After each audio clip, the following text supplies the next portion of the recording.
Oi pessoal, que bom estar aqui com vocês. Estamos aqui mais uma vez falando do FGTS Digital.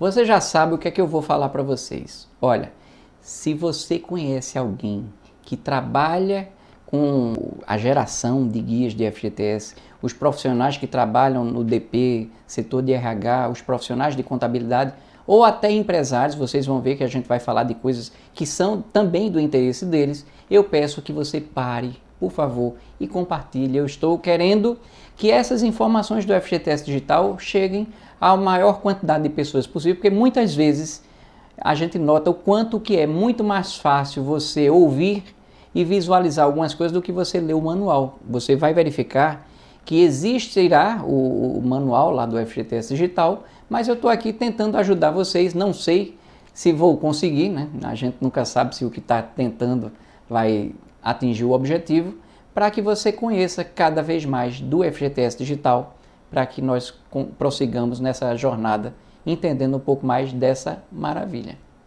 E aí, estamos prontos? Encaminhou? Olha lá, hein? Vamos lá, vamos pro vídeo.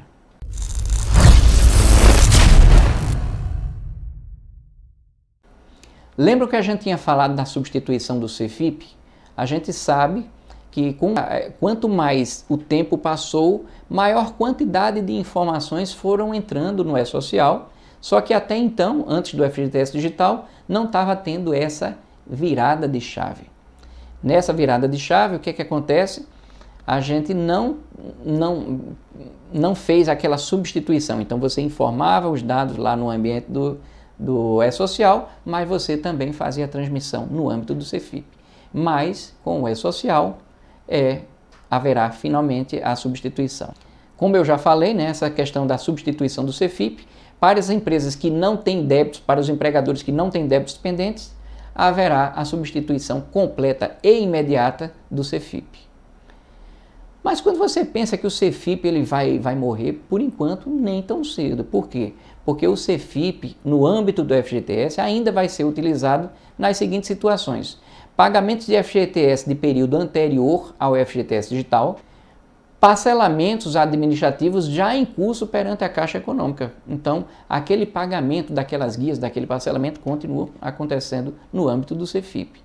Pagamentos de débitos de notificações, que seriam as notificações de débito de FGTS e contribuição social, que são as NDFCs, que nós, auditores, fazemos o levantamento e a partir daquele instrumento de cobrança, você também faz o pagamento daqueles valores de débitos no âmbito do CFIP. Então, até que o FGTS Digital venha a internalizar esses valores e disponibilizar alguma forma para que você faça a substituição completa do CFIP, por enquanto o CFIP, nesses casos, ele não vai ser substituído. Então, ele vai permanecer por algum tempo.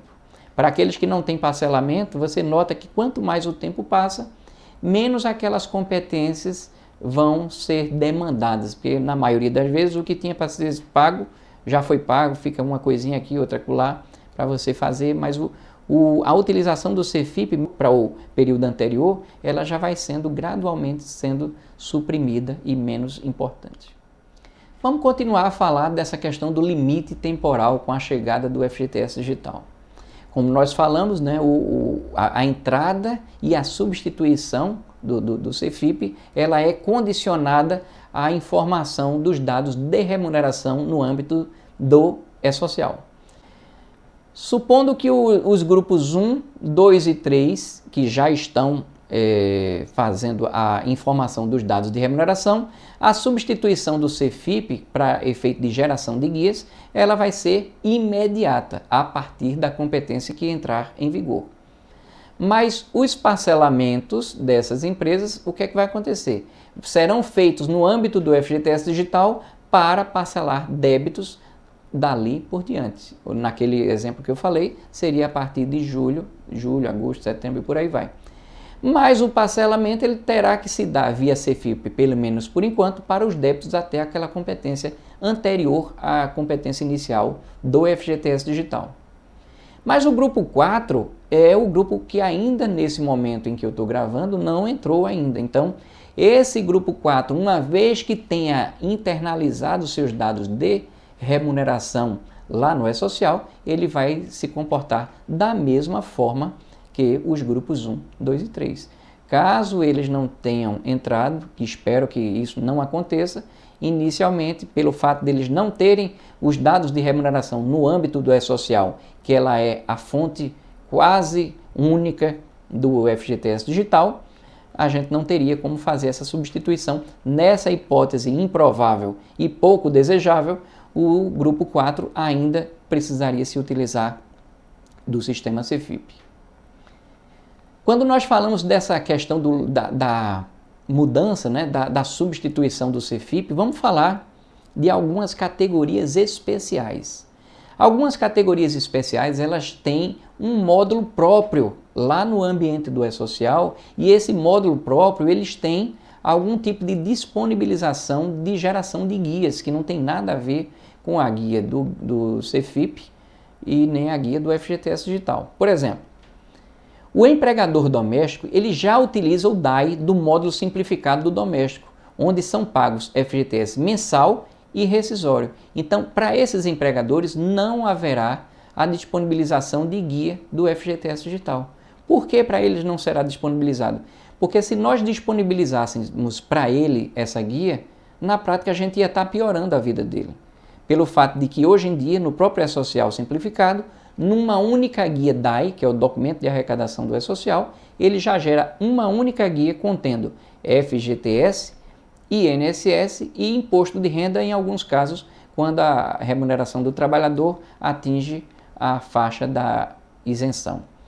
Então, se nós estivéssemos colocando para o FGTS Digital, para o empregador doméstico, o FGTS Digital, ele ia começar a ter trabalho para gerar uma guia contendo INSS e o imposto de renda num canto, e o FGTS Digital, que por melhor que seja, no caso do empregador doméstico, isso não seria nenhum tipo de favorecimento. Seria, caso contrário, uma piora na disponibilização de serviços. Então, para o empregador doméstico, segue o módulo que ele já está acostumado a utilizar, uma única guia contendo tudo naquela facilidade que vocês já conhecem.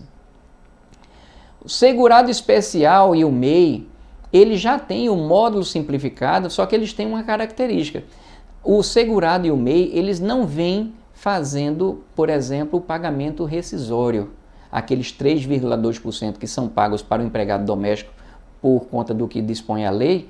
Para o segurado especial e MEI, não, ele já tem o pagamento assemelhado com qualquer outro tipo de empregador que não seja o empregador doméstico. Na prática, ele se utiliza do DAI para o pagamento simplificado apenas do FGTS mensal.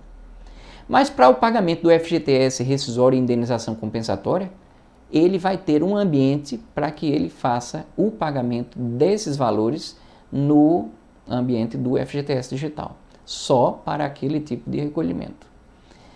Num segundo momento, essas três categorias, que eu estou falando, o empregador doméstico, segurado especial e o MEI, eles vão poder entrar no FGTS Digital para fazer o parcelamento. Vamos comparar agora CEFIP versus FGTS Digital. No CEFIP, como nós já falamos anteriormente, existe a geração de uma guia por estabelecimento por mês. O FGTS Digital, no FGTS Digital, pode-se gerar variadas situações, desde uma única guia para todos os estabelecimentos, quanto geração em lote de várias guias para cada estabelecimento. No CEFIP, uma guia está necessariamente associada a apenas uma competência. No FGTS Digital, será possível incluir numa única guia débitos de várias competências. No CEFIP, você vai ter débitos rescisórios e mensais ficando em guias distintas. Você tem a guia GRF e a guia GRRF.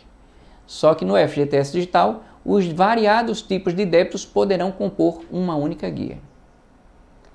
No CEFIP, mesmo que se queira recolher o FGTS de apenas um trabalhador, é necessário transmitir dados de todos os demais. No FGTS Digital, o conceito que vem lá do E-Social, em que os dados são mais autônomos, tão logo seja transmitido os dados de remuneração de cada trabalhador, será possível gerar guias e pagamentos associados àquele débito específico. Os dados eles são soltos entre si. Em caso de perda do arquivo transmitido e seu protocolo, só se consegue gerar guia pela conectividade. Os relatórios, nesse caso, só seriam obtidos junto à Receita Federal. No FGTS Digital, tanto a geração de guias quanto a sua reimpressão ocorrem online. O mesmo vale para os relatórios da composição das guias.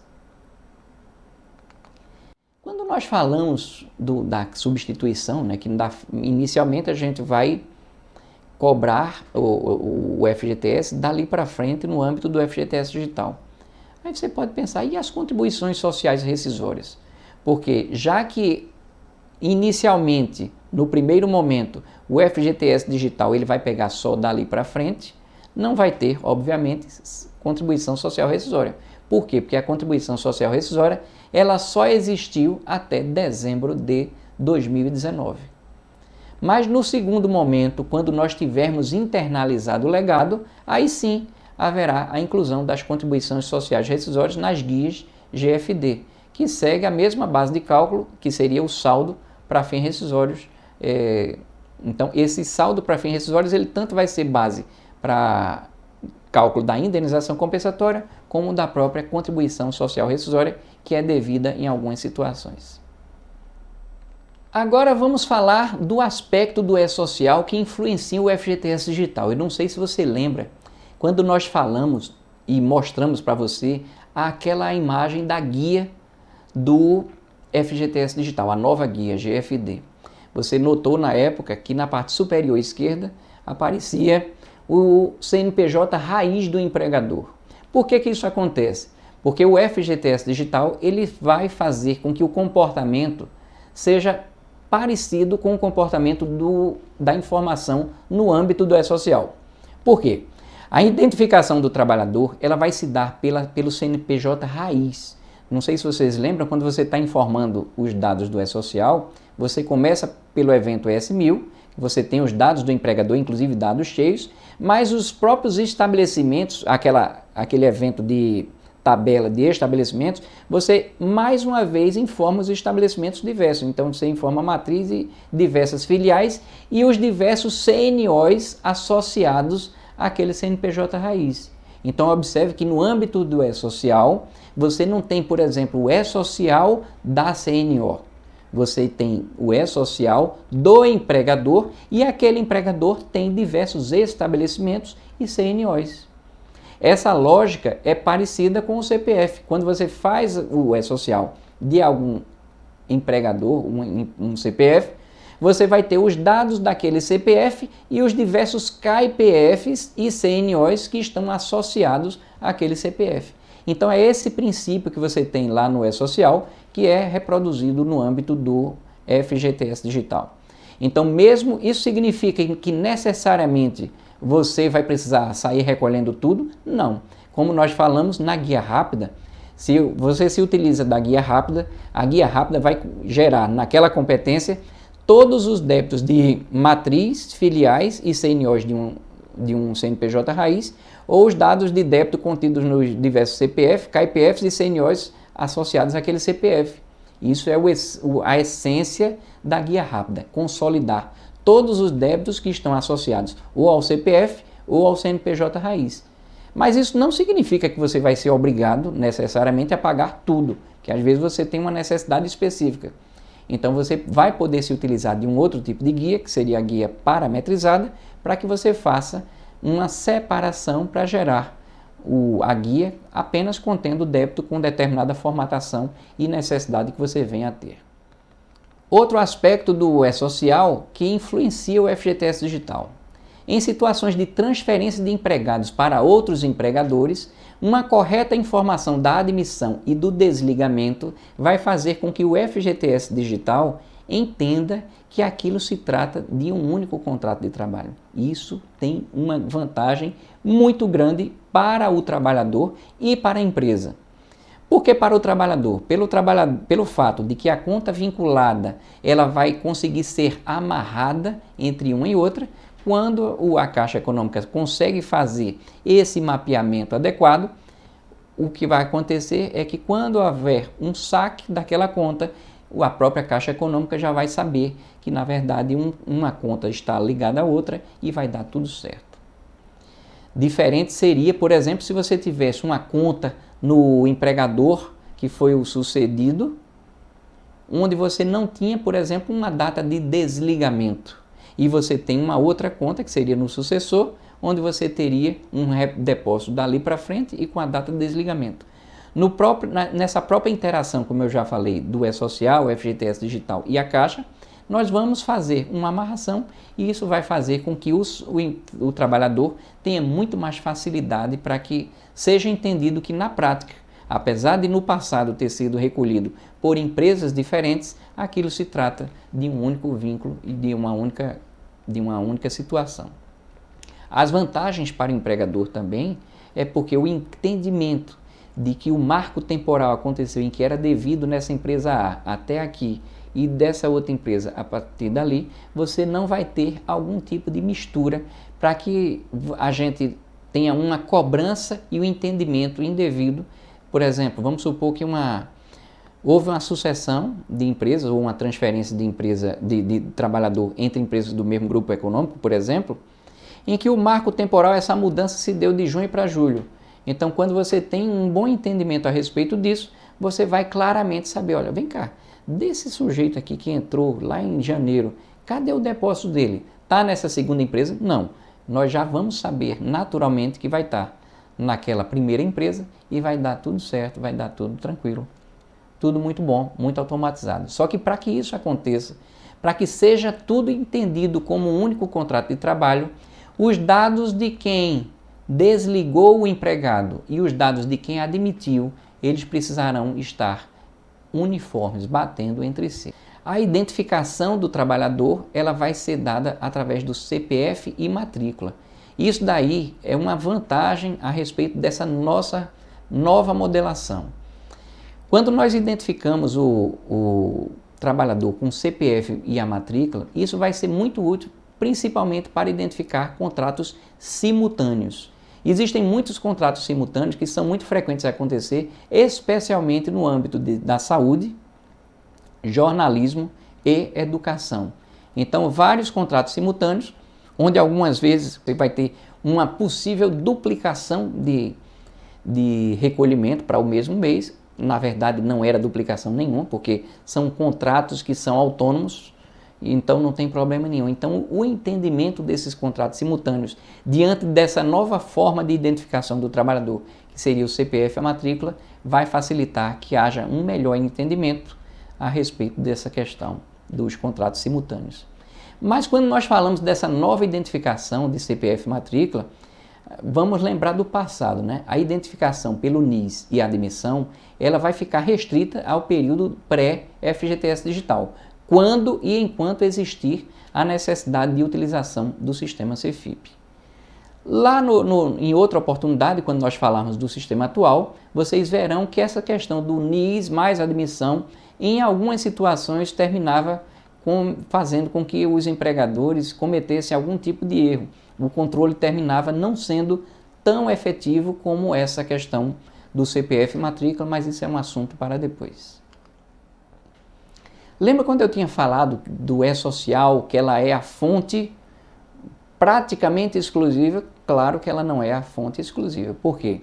Porque lá no futuro nós estamos estudando, ainda não posso lhe dizer se será assim ou não.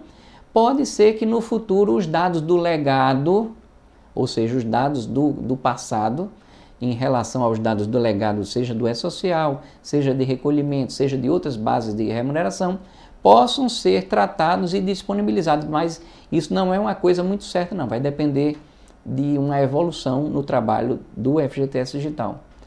Mas, não, além disso, você vai poder se utilizar de uma autodeclaração, utilizando-se da base H do E-Social. Aquela base H do E-Social que já está criada, ela, por enquanto, ela ainda está aguardando. Por quê? Porque ainda não houve a substituição efetiva do CFIP para o período anterior. Quando no futuro a gente tiver isso, provavelmente a base H poderá vir a ser reutilizada, não, ela vai ganhar uma grande força e vai ser provavelmente uma grande solução para facilitar que você gire a chave definitivamente do CFIP. Você vai ter também dados de de alimentação de dados das notificações que porventura existam no âmbito da fiscalização. Você vai ter o conhecimento do que seria a DLFC e da NDFC. Só que como isso vai ser internalizado no âmbito do FGTS Digital é um assunto também para depois. Inclusive essa figura da DLFC, que é o documento de liquidação do FGTS, é uma figura nova para você, tem outras repercussões, inclusive normativas, mas isso não é assunto para agora, tá? Uma vez que você tenha internalizado esses valores desses débitos, você vai ter uma facilidade para a geração de guias e também de parcelamentos associados.